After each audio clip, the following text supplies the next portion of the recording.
యేసు ప్రభు నడిచిన త్రోవలో అపోస్తలులు నడిచారు. ఆయన పొందిన అనుభవాల్లో కనీసం కొన్నిటినైనా వారు పొందగలిగారు. అలాగా యేసు ప్రభు నడిచిన క్రమంలో మనం కూడా నడిచినట్లయితే ఖచ్చితంగా మనం కూడా కొన్నిటితో నింపబడవలసినటువంటి పరిస్థితి ఏర్పడిద్ది. వాటిల్లో మొట్టమొదటిదిగా ఇక్కడ చెప్పినటువంటి విషయం, అతడు నిందతో నింపబడవలెను అన్నాడు.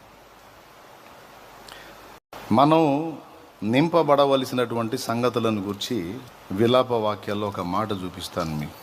ఇది యేసుక్రీస్తును గూర్చినటువంటి ప్రవచనం. ఒక రకంగా విలాప వాక్యములు 3వ అధ్యాయము 30వ వచనం చూడండి. అతడు తన్ను కొట్టువాని తట్టు తన చెంపను త్రిప్పవలెను, అతడు నిందతో నింపబడవలెను. ప్రభువు సర్వకాలము విడనాడడు, ఆయన బాధ పెట్టినను తన కృపా సమృద్ధిని బట్టి జాలిపడును.